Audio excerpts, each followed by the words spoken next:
Okay, so last week we talked about the announcement that Horizon Forbidden West is going to be put into a complete edition. So we're going to be getting the base game and the expansion pack, Burning Shores.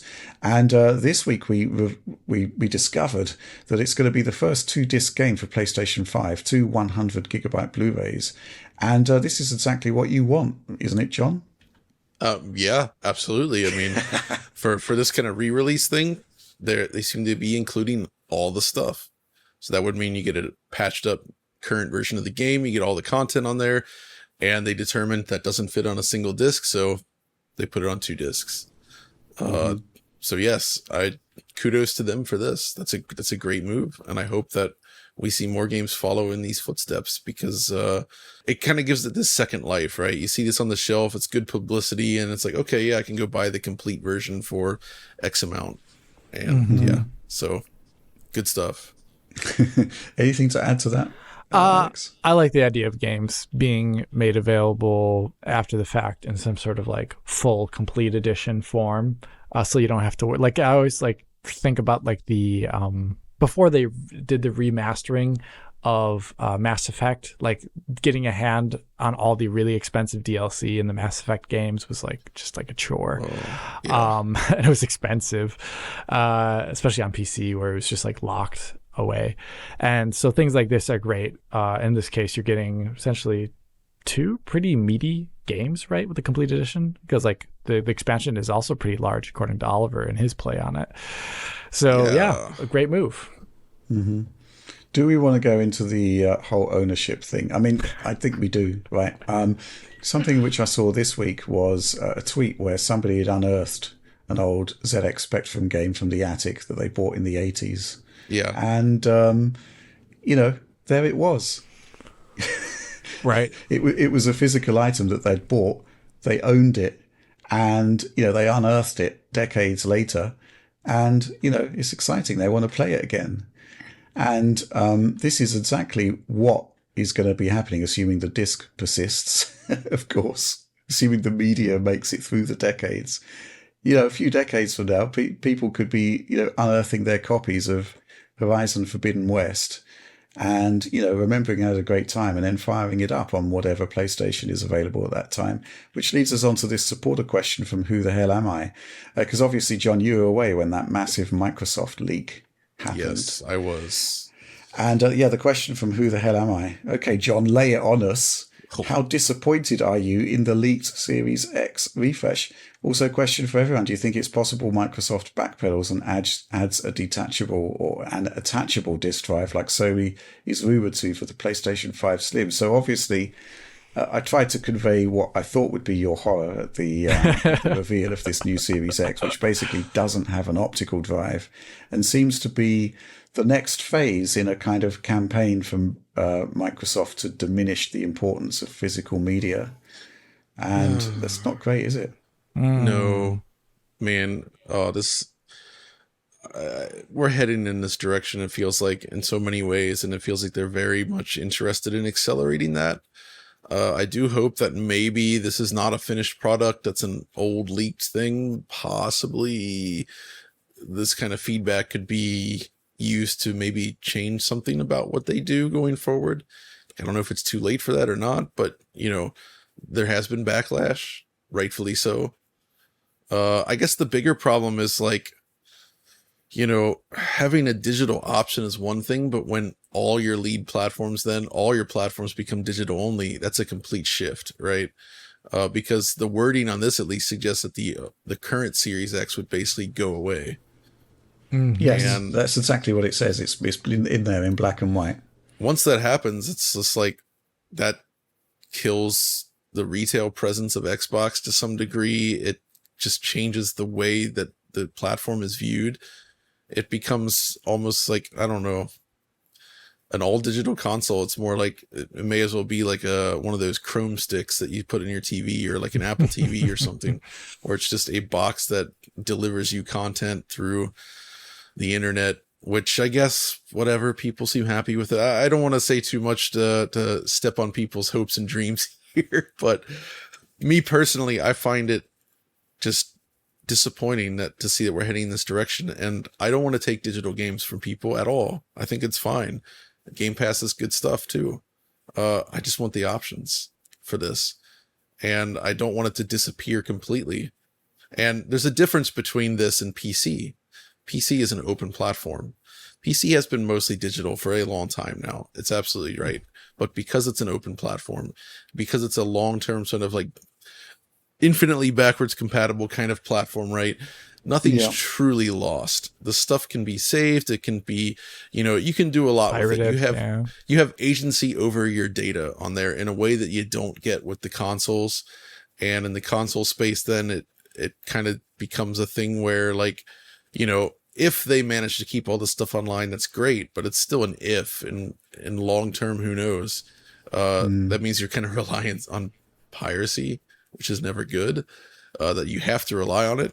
So I don't know. It just raises all those things. And with Sony as well, talking about this add-on thing, and they haven't actually spoken about it yet, right? Like, it's not official. It's just not official yet.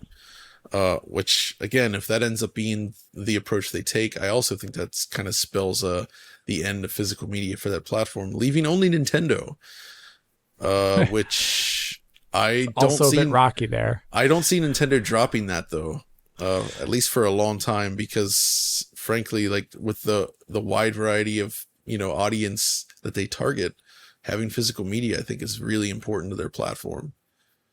And Nintendo is still the only one that has a thing where you can take a game cartridge right out of the case, put it in your Switch, and it just instantly you can play it, right? You buy it at the store and you're ready to play it like, right away. I love that still exists, and I hope whatever they come up with next has that as well. Mm-hmm. Well, from my perspective, I do think that Series X replacement is going to be what we're going to be getting. And it is probably because the whole sort of shift happening at Microsoft is towards Game Pass. It is towards digital. And also, I think, on a more general level, it seems to be more difficult to actually find physical games these days, certainly in the UK. There used to be a strong presence of physical games within, like, supermarkets, for example. There'd be, like, massive amounts of people running into their local Tesco or whatever to get the new FIFA or Call of Duty or whatever. Fact is, it was there, but it's not anymore. And meanwhile, it's obviously a concerted effort to move more towards digital. And, I'm kind of okay with it. But that tweet about the guy with his Spectrum game, he bought it, he owns it. Yeah. And decades later, nothing is going to get in his way, assuming the media has sort of not degraded. It's a possibility. Typically, the magnetic tapes seem to be holding up, though, which is quite surprising. Those can be sometimes finicky. It's the cartridges tend to be fine, I would say. Yeah. It's that Cold War tech, it was just built to last. It is interesting you mentioned the store thing, though, because, again, my impression coming back from Japan here was like, oh, my God, like, physical media is extremely still there. It's everywhere. Yeah. You can go to so many stores and buy new release games. Like, you wouldn't even believe how often. I mean, even, like, at the airport, I feel like if you go to the Frankfurt airport and you're like, a game comes out on release day, you're not going to find a place there where you can like get that game right away, right? Mm-hmm. Whereas at Tokyo, I was able to just go to a shop and it's like, you guys got Ys 10? They did. They even had special editions. He basically like pulled up, it's like, which version? I was like, ooh. So it's just like nice. This stuff is like everywhere, and it's I like that a lot. But it was interesting to see the Xbox sections there because, one, they do exist, but two, it's mostly older Xbox One games and then surrounded by Game Pass ads. And then that's it. Whereas like the Switch section would be like 10 shelves deep in most of these same stores. And there's just tons and tons of titles. Again, Xbox isn't really big there, so I wouldn't compare them. But it is interesting to see the difference in approach. Oh yeah, I mean, at least the commitment to physical media still seems to be there from Sony, because they didn't need to put out a 2-disc compilation of Horizon Forbidden West. It could have just been a DLC code in the box for Burning Shores, but there it is, and it's something that is collectible. It's something desirable. I think it's really, really good, and hopefully we'll see more of it. But I agree, it's definitely on the endangered list, and that is that is a concern. I don't really have too much more to add on this. I don't know about you guys. Just gonna watch it, watch what happens, see where we go from here.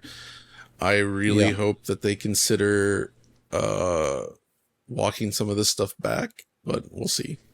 I mean, the thing is, for me, it's like I'll still play on my Xbox, and I will use Game Pass, as I'm sure they want. But when it comes to actually spending money on a game, I'll probably be putting my money elsewhere every time. Yeah, you said you're moving to PC. Well, so the thing about that's actually an interesting point that I've gotten into. When it comes to actually owning a game, I like to have a physical console version. So I would buy like a PS5 or Switch game or something, right? But if I'm going to buy a game digitally, I can't think of any reason why I wouldn't just spend that money on a PC version, unless the PC version's really bad, right? Like, because then there's no point, right? I don't see the point in buying a digital console game most of the time. It's like, I mean, for people that don't have a high spec PC, obviously there's a point. But like, if you're lucky, you know, if you have a gaming PC, I couldn't justify spending that kind of money on a digital game on a console when I could just play it on PC, because you're gonna get the better game, better experience anyway, right? At least again, in my case, there's more nuance to that, obviously, if we had more time, but you know, that's kind of my take on it. And even in cases where I might buy something on the PC, I will still probably end up buying, if I really like a game, I'll get like a physical PS5 copy or something just to have it on hand. You know what I mean? Okay. So fair enough. Weird, but whatever. That's how I roll.